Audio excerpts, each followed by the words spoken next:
streaming okay. We are streaming live on YouTube, and welcome to everybody who's here on Zoom and also on YouTube. We're happy to see you here. We're excited. I'm excited to have some guests from Canada today, which is like a nice little change for this population. Just give me 1 second. I'm going to turn off this. Very good. And then let's just share the screen. All right. Looks like a lot of people are popping on still. So happy to see you. Just a few nuts and bolts before we dive into our Tuesday Talk of the Week. Feel free to ask questions at any time. You can ask in the Q&A box on Zoom. If you're on YouTube, you can also type in the chat and the comment section, and we will make sure that those get delivered this way as well. We also have another representative from UBC also online answering questions. And so it's going to be an interactive session. Feel free to ask at any time. Some of your questions might be covered during the presentation. That's okay. We like to see the questions early on so we can consolidate and make sure they're all covered as best as we can. But I'm going to mostly turn it over to my guests. And so welcome. We're going to talk about Canada and why it's so great to study there, and a little bit about the process and all the benefits that come from public research universities in Canada. Thank you so much, University of British Columbia and University of Toronto, for joining us for this Tuesday talk. And I'll go ahead and let each of you just kind of briefly introduce yourself and do a little wave. Tanushree, after you, please. Okay. Hi, everyone. Good evening, this part of the world. And I'm Tanushree, and I'm a recruiter and advisor with the University of British Columbia. And I'm joined by my colleague, Abir, who you can see is going to be responding to most of your questions. And Abir is based out of the Middle East, and I am based out of India.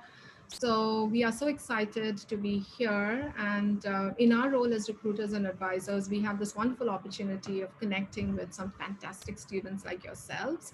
So really looking forward to this evening and some great questions. So enjoy. And my name is Joshua Craig. I am a recruitment officer for the University of Toronto. I've had the pleasure of working specifically with students in India and the subcontinent for the better part of 3 years now, but I've also worked all across Southeast Asia, the Middle East, the United States. So there's really not a question I haven't encountered before. Later in the presentation, you'll see my email, and I really do invite you to connect with me at your leisure. I am your personal liaison to the University of Toronto, and happy to guide you through any step of the process, no matter what you're having a challenge with.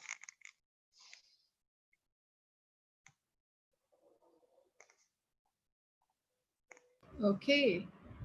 So I think before we start talking about Canada, we thought that let's see how much all of us know about Canada.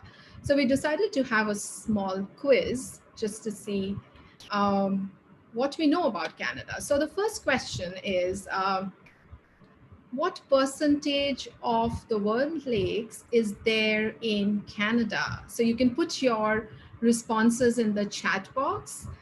So what percentage of the world lakes is there in Canada? Just as a hint question, just to let you know that Canada is a very, very sustainable country, and sustainability kind of reflects across most of our campuses in Canada.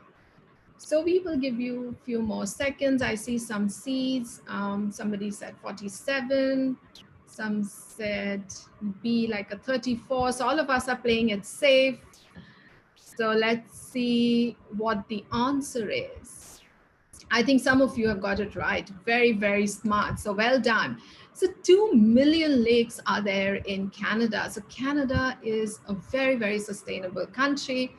And you know what? The government is really, really focused on environment and protecting nature, with our environment rapidly changing. So like reducing greenhouse gas emission, enhancing the air quality, reducing methane emission. These are some of the projects that the Canadian government, it's very close to the Canadian government's projects to save the environment. So our second question, How many time zones are there in Canada? How many time zones are there in Canada? Just being very kind, the hint is that Canada is the second largest country in the world. So I think it's has enormous distances and rich natural resources. So what do you think? How many time zones are there in Canada? Few more seconds. Thank you for playing along. It's just making it so much more interactive.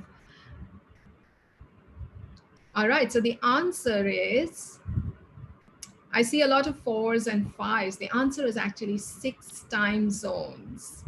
It is from the west, which is the Pacific Standard Time, to the east, which is the Newfoundland Standard Time. So well done, those of you got it 6. What is very important is that for some of you who will be applying to universities across Canada is to be mindful that, most of us give our deadlines in our own time zone. So if you apply to UBC, we'll say, oh, acceptance deadline is this date, this time, PST, which is the Pacific Standard Time. And you, Toronto, may say it's the EST, which is the Eastern Standard Time. So always try and convert it to your time zones to see what is your deadline to accept or to do a task that the university has assigned you to do. All right, the last, you guys are doing fantastically well. So you know so much about Canada. What do we call a dollar coin in Canada? I'm not going to give you a hint question. You are so smart. So what do you call a dollar coin in Canada? Wow. You know, you're all getting it right. Yes, indeed. The answer is that a dollar coin in Canada is called a loonie. So really well done, all of you in attendance today. You know so much about Canada. And now I shall hand it over to Joshua. No matter how much practice I've got over the past few months on webinars, I still always need to remind myself to unmute myself. So a quick look at today's agenda. Tanushree and I will be trading off, taking the lead as we discuss things, but what we're really hoping to cover today are the points you see there on the agenda, specifically speaking a little bit about why Canada, some of the unique characteristics of the Canadian post-secondary education landscape. We're also going to talk about why choose not only a research university, but a top research university. What makes a research university different than what we often call a teaching university? And point 3, introduction to our university specifically. We're not going to let you get away without talking a little bit about the University of Toronto and the University of British Columbia specifically, which are great examples of schools in Canada. And of course, finances, student support, and opportunities, those are critically important. And last but not least, the admissions process. What makes applying to universities in Canada perhaps unique compared to some of the other spots you may be considering? So moving along, we're going to take a look at why Canada, really. I mean, there's so many wonderful countries in the world to consider going to study in. What makes Canada unique? And, there's some great statistics you see up there on the screen. One of the things that I always like to talk about is really Canada's investment in post-secondary education. So all universities in Canada are publicly funded. You find no private institutions in Canada. And what that creates is a real public investment in the quality of the universities. And so what that means is that while we're representing the University of British Columbia and U of T, there's really a sort of blanket top quality in universities across Canada. And that's ensured by the public taxpayer. And the other interesting thing that I like to bring up here is that Canadians are actually the most highly educated country in the world when you consider the fact that we have more per capita participation in post-secondary education than any other country in the G8. What that means is that more Canadians, just over 50% of the population of the country, has some post-secondary experience. So you've got a public that is used to and experienced with post-secondary education, funding that education, which is a really interesting and unique thing to when you're thinking about a university. The other thing I often bring up when I talk about, why Canada specifically is its culture and its atmosphere. I think a lot of people are familiar with the fact that Canada is an incredibly safe country, an incredibly clean country, and a country where these types of concerns draw a lot of international attention. The other thing that I always like to hit on is the fact that it's one of the most multicultural cities in the world. When you look at not only the country, but cities like Vancouver and Toronto, speaking from the Toronto perspective, over 50% of the population in the city of Toronto was born outside of North America. And I think that's a statistic you'll see likely echoed across the country. What this means is that when you come from somewhere else to study in Canada, you see yourself reflected in the people in the community, the people at the university. You have people with those shared lived experiences. And that's an incredibly important part of why Canada is such an exciting place to consider living, studying, and working. So moving on, we can take a look at Canadian universities and why Canadian universities are considered these world-class institutions. And there's a couple of things to consider. We did touch on a few of them when I mentioned things like, the participation rate in post-secondary education. We have approximately 100 publicly funded universities in Canada. So again, talking about that consistent quality across all the schools. Over 1,500 undergraduate and postgraduate degrees available. Canadian universities follow sort of a very typical North American standards. This is what we share a lot in common with our friends in the United States, sort of a bachelor's, master's, and doctorate education system. So very equivalent to those that you find in the UK and the US. We also have really unique sort of what are known as second entry programs, things like medicine, things like law, where you need some university experience before moving into a program of study like that. Canada is also poised as a global leader in research and innovation. According to Statistics Canada, gross domestic expenditures, universities perform about $13 billion in research and development, accounting for approximately 40% of the total Canadian R&D. Canada's universities have conducted over $1 billion in research for businesses to help build their competitive advantage. And one of the things that I always think is really interesting, especially when speaking to today's students, is that entrepreneurial sort of tendency among students. And this is where we often like to highlight the fact that Canadian universities are home to over 60 business incubators. These are accelerators and startup programs that really help fuel Canada's entrepreneurial economic growth. So Canadian universities are entrenched in many ways in the professional opportunities that come after university for students to consider. So we're going to move on to our next slide, and that is education in Canada. We often like to say that, we offer a very strong value proposition. Canada does also invest more money in its tertiary education than any other OECD country. We mentioned the participation rate of Canadians in post-secondary education, but one of the other really critical things to consider when considering Canadian universities is that we offer more contact hours with students than any other country. A student studying full-time at the undergraduate level is expected to not just attend lectures and seminars, but also smaller tutorials or lab sessions where they engage in groups and small work discussions, as well with interacting with graduate students, conducting that kind of research that we're so happy to talk about. So this is really where you get that bang for your buck, that you're spending a good amount of money, which we'll talk about, to study abroad, but you're getting a lot more contact hours than you may elsewhere in the world. So moving on again, just highlighting what makes Canada so exciting. Why a research university? Why would you be attracted to a research university rather than perhaps what is often known as a teaching university? Now, the important thing to remember is that research universities are also teaching universities, but they're also where these hubs of innovation and research are centered. This means that research universities like the University of British Columbia and the University of Toronto attract the best and brightest professors and academics from all over the world. This is where these research grants are being funneled. It's where the laboratory space is. It's where the world-leading researchers are located. So not only are you accessing incredibly relevant and up-to-date information, but you're getting that information from leading researchers in the field. A joke that I know UBC and U of T often share is that when you're in class at a school like U of T or UBC, you're actually being taught very often by the professor who's written the textbook. Many other universities use textbooks that our professors write. Moving on to the next slide. trying to be responsible with your time, we're going to talk a little bit about rankings. Now, I always have the caveat that world rankings don't showcase everything that a university has to offer, but I think they do provide some interesting perspective. And one of the things that you'll find about both the University of Toronto and UBC is that both are top-ranked universities in essentially every ranking system you can find.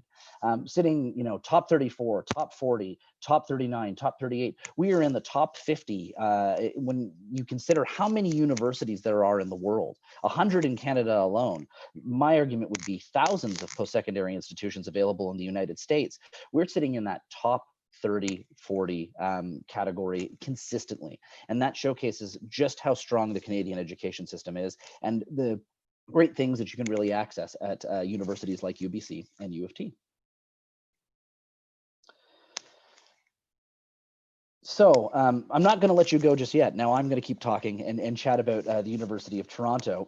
And it's a place that's really near and dear to my heart. I often say that I really drank the U of T Kool-Aid. I was a student at the University of Toronto. I met my wife at U of T, and actually my daughter is named after a part of the University of Toronto. But it really, I think, goes a long way in showcasing the personal impact that a school like U of T has on their students. So U of T is Canada's largest university, and currently ranks actually as 18th in the world in some international global rankings. What's really interesting, and I'm going to go back to talking about the multicultural nature of Canada, approximately 21% of our student body is international. Now, the little caveat that I always like to add to that is that you will have a great many other students who are considered domestic students, but who may consider themselves to be international, born and raised elsewhere in the world. But by the time they're a student at U of T, they've gained permanent residency or citizenship. But about 21% of our student population is actually international. Indian students actually represent part of that top 5 in terms of the countries represented by citizenship at the university. We've got more than 600,000 alumni across the globe. Again, India is well represented there. And we've got partner institutions in over 150 countries and territories, schools that we work with. So it's very globally connected. And to give you an idea of the size of the university, if you look at undergrad and postgraduate students, we've got a full-time population of around 90,000 students. So it's a very large university. Now, like we said about a research university, we do attract world-class academics and students to our university. A couple of things that we always like to talk about. This is just examples from our Faculty of Medicine alone. Insulin was discovered at the University of Toronto. The world's first nerve transplant was at the University of Toronto. Stem cell research, stem cells were actually discovered at U of T. These are just a few examples, but U of T has also produced Academy Award winners, Olympic athletes like my uncle, prime ministers, Nobel laureates, and award-winning authors like Malcolm McDowell and Margaret Atwood. We'll move on to the second of 3 slides for U of T now. And this is one of my favorite parts about the University of Toronto. Now, some of you who have done some research already will probably have questions about this, so I like to address this up front. We are one university with 3 campuses. We are not 3 separate institutions or 3 different tiers of the same university. We're one school with 3 campuses.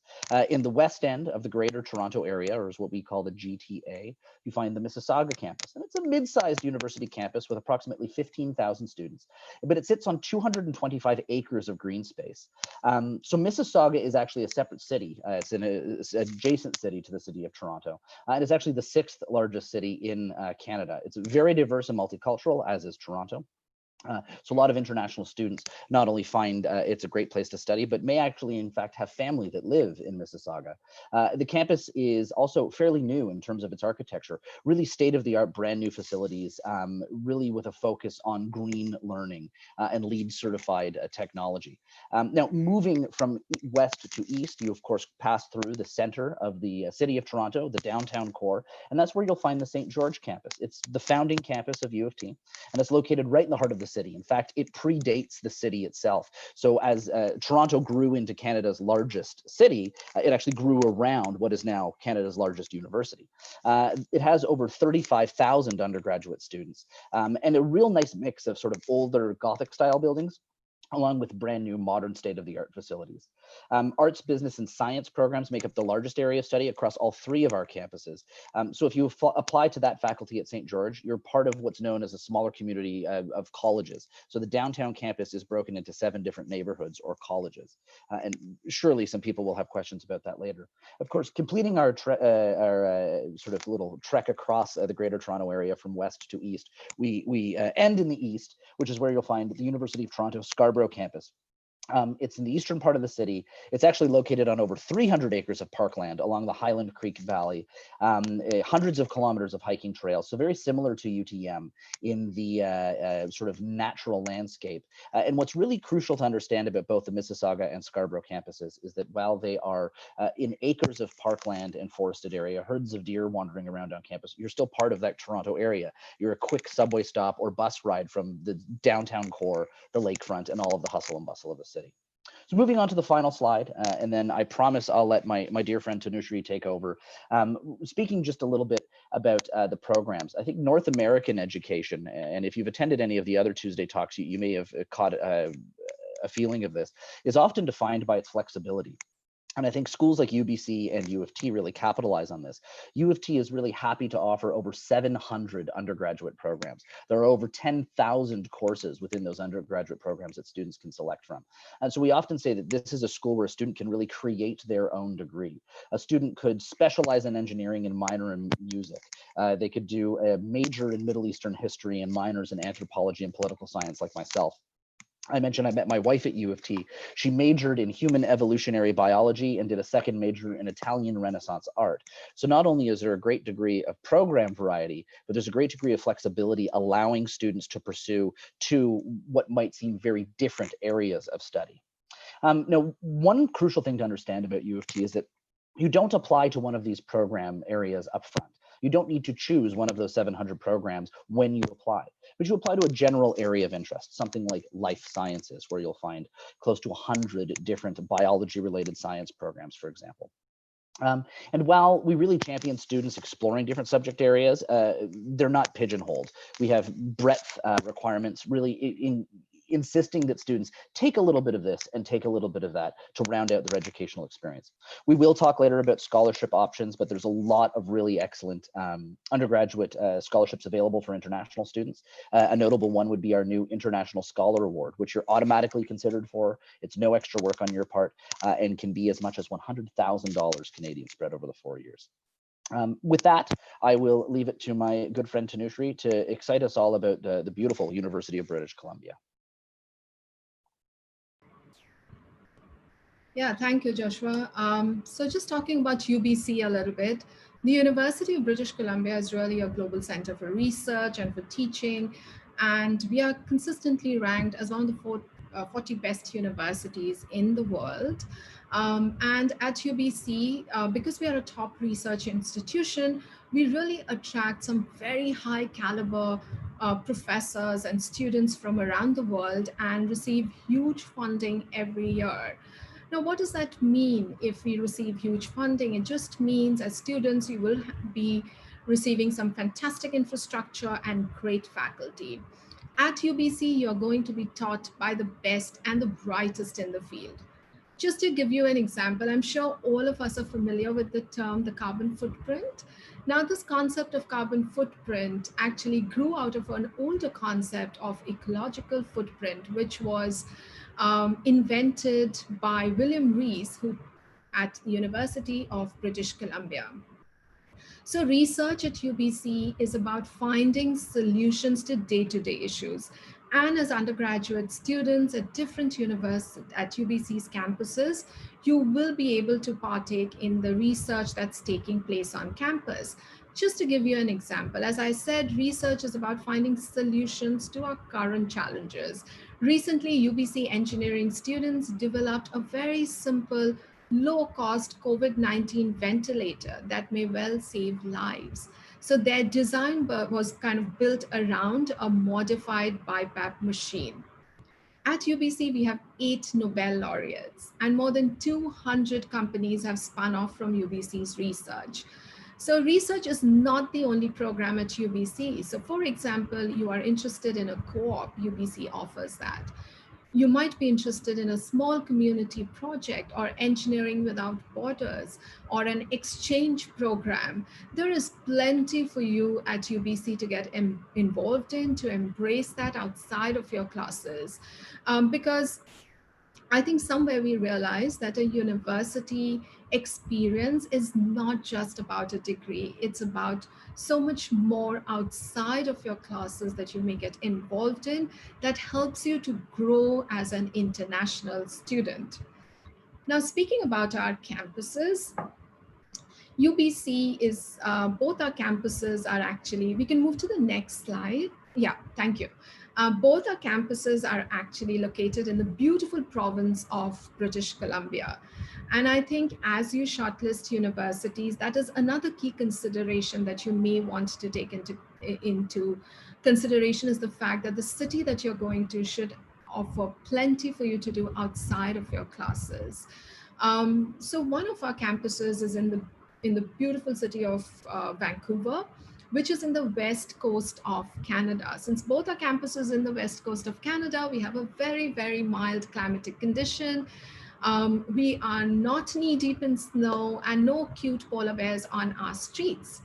Um, we have been voted as one of the most international North American universities. And we are not only international in terms of our student population, but also professors who are going to teach you on the various campuses.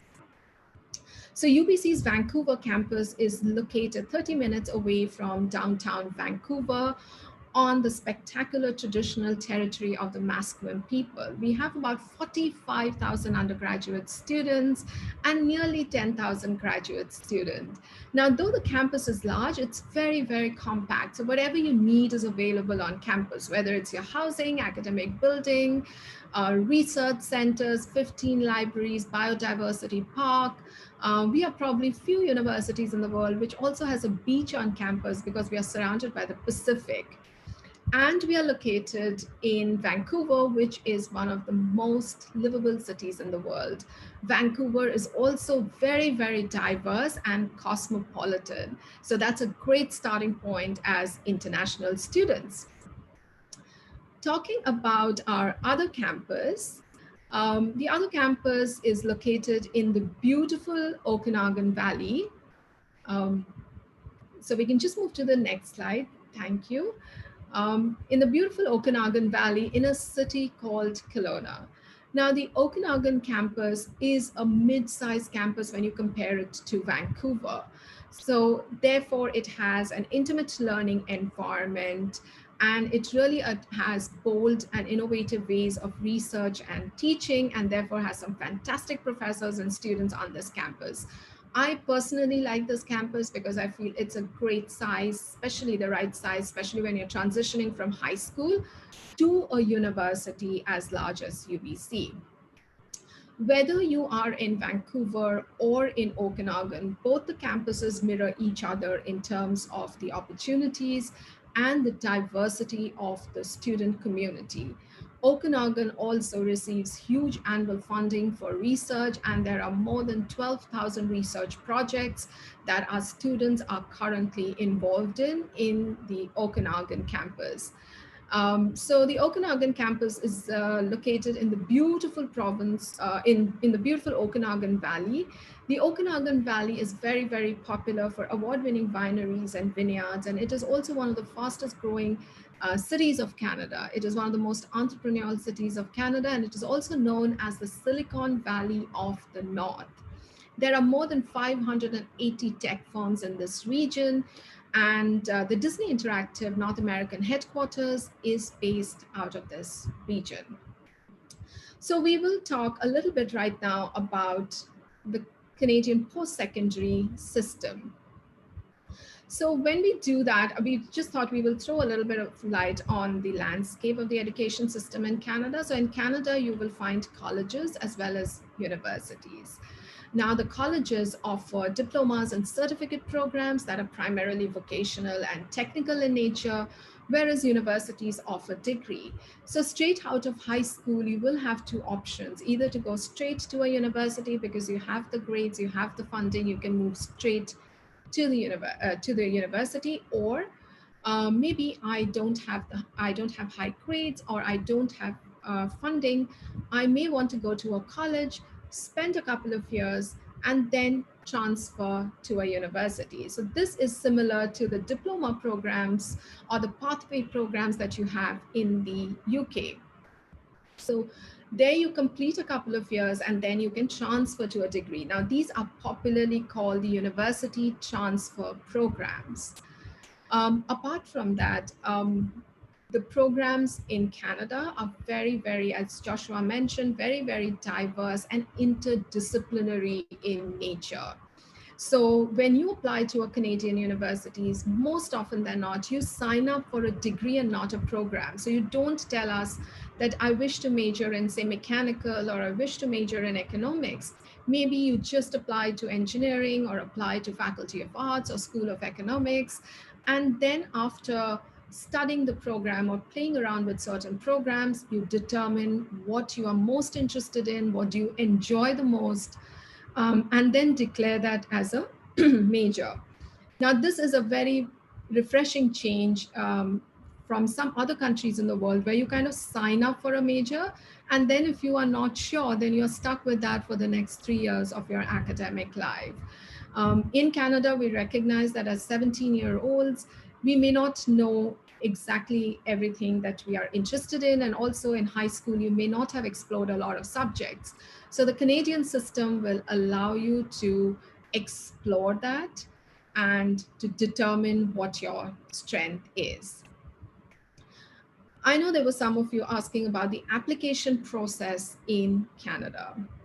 Now, the application process in Canada for most Canadian universities will begin a year in advance. So for those of you looking at the September 2021 session, your applications will begin this September, October 2020.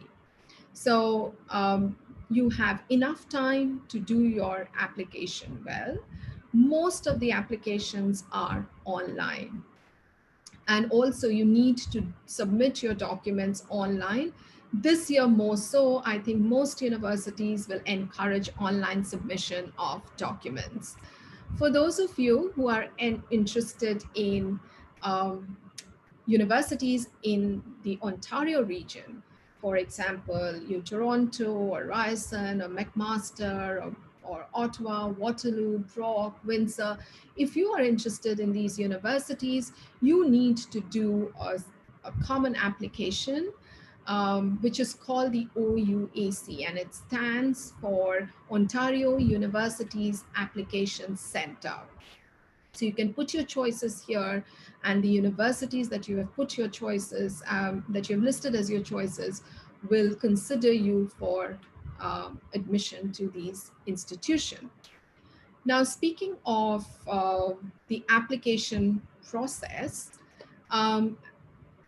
what we strongly recommend you is that once you have shortlisted the universities or you know what programs you wish to do, it's a great idea to start researching institutions to see if they offer a program or a major and minor of your choice. And also to be mindful of the separate and the varied deadlines that each university will have. So most Canadian universities, nearly 70% of us will have deadlines, application deadlines in January and February. So a lot of those application deadlines will fall in Jan and Feb. That practically still allows you 5 to 6 months to do your application well. But please check for the details of each institution that you're interested in to understand what their application deadlines are. Most admission decisions will be made on your interim grades or your predicted grades. Our offers are going to be conditional. So offers will be made based on your high school grades. Most Canadian universities will not request for the SATs or ACTs, except if you are a US high school curriculum student. For rest of you who might be doing the IB, the Cambridge, the Indian curriculum, you need not take the SATs or ACTs. And We do not have an early decision deadlines, unlike the US. So please don't rush with your application, or unlike Oxford and Cambridge, which has a real early application and decision process. In Canada, we don't have an early decision deadline. However, some of us may request you to apply early so that they can take a more informed decision. Going to the admission process, the admissions, we will talk a little bit about the admission process in Canada. What are we reviewing when we are looking at your application? Now, each of us will have a general requirement. So I will just illustrate with UBC's example, where we say that, okay, we need a competitive average of, say, 35 IB points or 85%. But then if I'm interested in a business school, the business school may say we need the math year 12, or we need math AAHL or SL or AIHL only. Or science may say we need the math, physics, and chemistry. So you must be mindful of uh, the prereq of each faculty. So you must meet the prerequisite of the faculty that you're interested in through your high school selection of subjects. So for those of you who are still in the junior years, it's a great start to research the universities and then know what subjects you must pick. Some of us will have English language as a primary requirement. It might be a prerequisite for us. And for some universities, through your high school grades, you will meet these requirements. So it is a good idea to just review, research institution to make sure that you meet the requirements while you have time in hand. As Joshua already mentioned before, medicine and law programs in Canada are not offered straight out of high school. So therefore, for those of you who are interested in medicine or law programs, as you graduate from your high school, you may have to take a different path at Canadian institution. They will not be offered as an undergrad degree straight out of high school. And our entry is competitive. So Canadian universities, we are mostly academic institution, and we are really interested in your academic grades. So we do focus on your high school grades. When you apply to us, most of us will ask you for your transcripts from grade 9th onwards. However, most decision, nearly 80% of us will decide and take a decision on your application based on your most recent grades, like grade 11th and grade 12. So that is something that we will focus on. Now, talking about the admissions requirements, as I said, academics is very, very important to us. So we will focus on those grades. SATs, ACTs not required if you are doing curriculum other than the US high school. Sometimes if you are applying to a program which is like fine arts, film production, theater studies, something that is creative in nature, or school of music, it will require a supplemental application and a portfolio submission. So please be mindful of that. And that supplementary application may also have a separate deadline. At UBC, we have something which is called the personal profile. So we are slightly unique in the Canadian application landscape, where we have a holistic admission process, and we are focusing on your academic grades, but we will also focus on the personal profile, or the extracurriculars, or you outside of academics.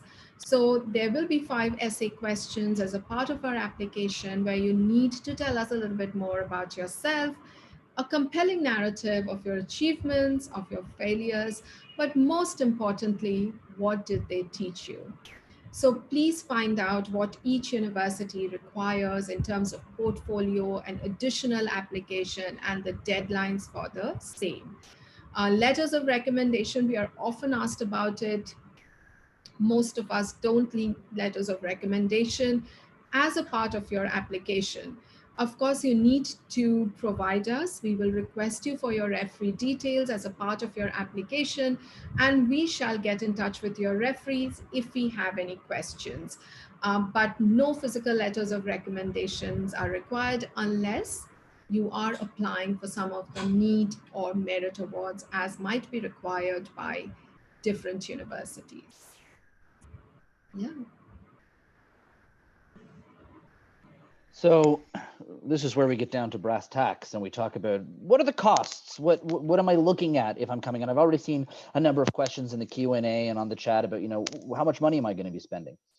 Now, of course, we're speaking about two specific universities and about schools across an entire nation. And so we cannot give exact specific numbers, but a range that we can provide you with.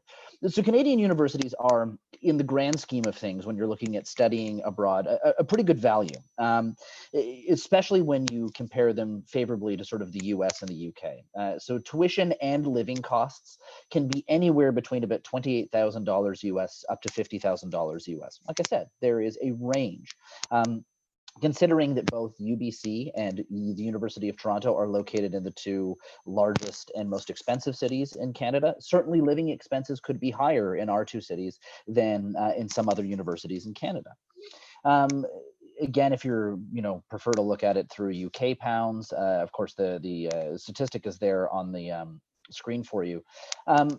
What I do want to talk about is scholarship opportunities. Actually, before I do that, I should highlight a few things. One is that because of the public funding structure of Canadian universities, you're going to find that we have sort of two types of students. We have both domestic and international. Now, to be clear, a domestic student is anyone who holds Canadian citizenship, permanent residency, or as a protected person, a refugee. If you fall under those three categories, you would be considered a domestic student, regardless of where you have currently lived, regardless of where you have lived most of your life, and regardless of where you've attended high school, okay? Now, that really has no impact on your admissions rate, but it has a great deal of impact on potential costs. So domestic students do pay less money because of the public funding structure than an international student. And what you see listed on the screen there are international tuition and living costs. Now, each university will also provide students with scholarship opportunities. And again, certainly for U of T, and I imagine it's similar for UBC, you'll find two different types of scholarships. You've got those for domestic students and those for international students. I think broadly you will find that they typically mirror each other quite significantly. UBC and U of T are in very favorable positions to have some independent funds which allow us to really flesh out international scholarship opportunities where some universities may not be able to. The important thing to remember here, and I've already seen a lot of these questions on the chat, is, what criteria are you looking for in a scholarship? And the answer is there is no recipe. There are so many scholarships. At U of T, my last count, there was no fewer than 120 different scholarships for international students. Many of the awards awarding multiple students. So there is no single recipe for this is what you must have to be considered an attractive applicant for scholarship. I've put in the chat a couple of times, and I'm happy to do it again, a link to our Scholarship and Awards Explorer, and it allows you to go through and identify which awards you may be eligible for and what those criteria are. It will let you know whether you're automatically considered, and many international students are automatically considered for a whole host of awards, but it will also highlight any awards that require an additional application, a nomination, things of that nature. A good example from U of T is our Lester B. Pearson Scholarship, which is a full ride scholarship. It pays for everything except for your flight to Toronto, but you must be nominated by your school and also complete the additional application. I mentioned earlier the International Scholars Award. This is a great example of the many automatically considered awards that you find at schools like U of T and UBC, where students simply by levying an application are automatically considered for award monies. So really take the time to look at what those criteria are. A number of students have rightly noted that UBC is a little different than U of T in that UBC takes a holistic approach to admissions, whereas U of T doesn't. One of the important things to consider is that at the scholarship level, both universities have a very holistic approach. So at U of T, we're not just looking at academic merit, we may be looking at other factors as well. One of the really unique things to Canada as a whole is opportunities to help pay for your education. These are things like paid work opportunities, co-ops and internships, part-time work on and off campus, and the 3-year work permit. So I'll go through this really quickly. We'll move on to the last slide and then take it from there. Co-op and internship opportunities are ways for students to get work experience while studying, specifically related to what it is that they're studying. And it's crucial to understand that in almost all of these cases, it's paid work, and you are not limited in your options as an international student. This is one of the unique things about Canada, is that international students are able to work part-time on or off campus. So even if you don't choose to pursue a co-op program or an academic internship, you may decide that you just want to pick up a shift at a local coffee shop or at a restaurant or at an attraction, and there is no limit to your ability to do so as an international student. You can find work anywhere in either of our 2 cities, and that study permit allows you to work part-time.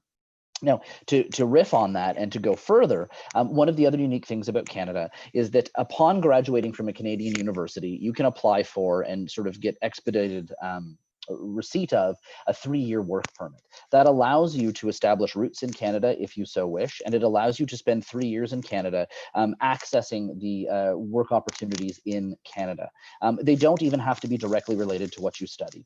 Even if you pick up, like I said, a shift at a Starbucks while you look for more work more closely related to what you studied, you've got that opportunity.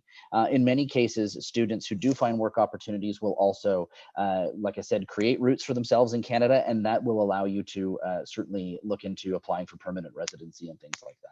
I think UBC will likely mimic U of T in this case, is that regardless of whether you choose to remain in Canada or to go home, you do have access to our career centers and supports for the duration of those 3 years, meaning that whether you find yourself in Canada or if you return home to wherever in the world that is, you can always access the career support opportunities. And I think that's a great segue into the last slide, which is supports, student supports.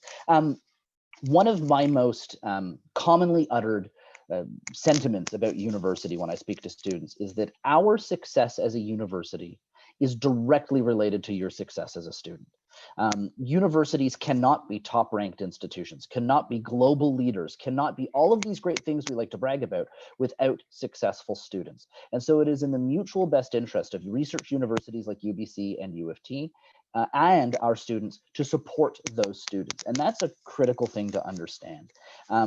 We really want you to succeed and feel supported. And so, you know, both universities are going to have very robust support networks, things like international student centers, dedicated spaces and staff to helping students adjust culturally to Canada, adjust emotionally to being away from home, and adjust to world away from home in a different country. Like we've mentioned earlier, really robust career centers and supports. Orientation programs, which are not only a great deal of fun, but a really wonderful way to get familiar to the city, the academic environment, academic advising and supports, health and wellness support, the list goes on and on. One of the things Canada is often famous for, or notoriously famous for, depending on where you're coming from, is our healthcare system. And built into the student fees of both universities is going to be full access to that healthcare system. So again, if you, it's a relevant thing to discuss in a year of a global pandemic. Should you fall ill, you are not left to the wayside as an international student. You are fully supported. One thing I often counsel students to keep in mind as well when they think of student supports are both the formal and informal support networks. Formal support networks are things like career centers, international student centers, academic advising options, but there's a lot of informal opportunities as well. Alumni outreach, things that are more loosely defined where students can tap into that alumni network. I know I participate in something called Backpack to Briefcase at U of T, where I regularly throughout the year get together with students who studied the same major that I did at U of T to discuss with them how I found my career, how I sort of made that journey. And it's a great way to sort of help students see all of the options out there and really get to talk to people who have navigated that post-graduation landscape in terms of careers, for example. With that, I think both Tanushree and I have enjoyed your attention for as long as we can ask. So please do visit our websites, learn more about us, take some virtual tours that we have available to you, but also connect with Tanushree and I. I think we're both really delighted to have you reach out to us at any time. And like I said, like it says there, we hope to see you in Canada, eh? So yes, here's our contact information. You're welcome to reach out to Tanushree, Abir, myself. Great links to our COVID-19 processes and considerations. But we're opening it up to questions. Fantastic. This is a very comprehensive presentation. Thank you so much, both Josh and Tanushree. And as you can see, many, many questions, and I'm very excited about the engagement that we are having during this session. So thank you everyone watching for asking good questions. There were a few questions earlier on. I think some of them may have been answered in the actual Q&A, but I think some clarification about applying for a major versus not applying for a major. I think there's still some question about, do you apply with a major in hand or in mind? Can you apply with a major in mind?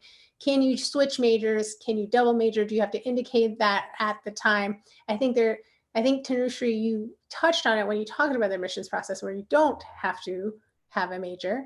Yet, I think there are a lot of people who kind of know what they want to study, and so they want to know, how do I go about doing that? What requirements? How do I find out what requirements there are for that? That's a lot of questions in one, but I don't know if you can kind of generally give a sense of where to look. So I can speak for UBC, and thank you everyone for those questions. I see the chat box very, very active, so which is great and encouraging as panelists.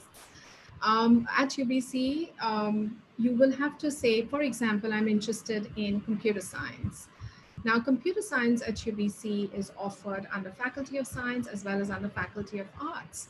Now, the prerequisite of Faculty of Science is different from Faculty of Arts. You know, we spoke about the prerequisite. So science's prerequisite will be the math, physics, and chemistry in high school. But it is possible that I'm very passionate about computer science, but I'm not so passionate about chem. And I may not have taken chemistry in high school. So then I can go for computer science under Faculty of Arts. But in high school, all of us may have studied limited subjects, 6, 7 subjects, and not more than that. So at university, most of us have hundreds of programs that you could major and minor in.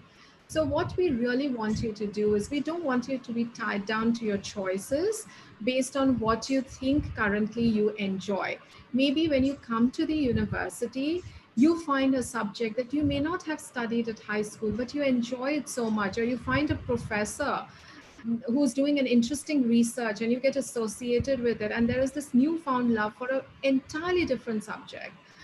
So therefore, what we encourage you to do is, yes, I know that I want to do computer science, and maybe I know I want to go to Faculty of Science. So just apply for a BSc and let that remain open. After your year one, when you have explored some of the other subjects that you think you might be interested in, then probably declare your majors and say, okay, my first choice major is computer science, my second choice is marine biology or maybe astrophysics. I've never studied astrophysics before, but I love this subject now. So I think that's the focus, but saying so, Gloria, there will still be universities that take into direct program for students who feel more comfortable with that pathway. Got it. Thank you for some of that clarification and for encouraging people to explore further. We have some questions. We have had some questions about English proficiency, and I don't know if you all could cover kind of where, if there is a specific place in your website. I think some people are wondering if they've had most of their English instruction in English, do they still have to showcase English proficiency in some manner, and whether or not certain tests are accepted.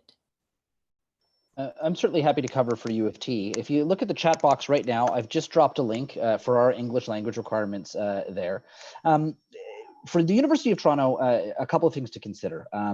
We certainly appreciate that a lot of the students we court have done most of, if not all of their education in English.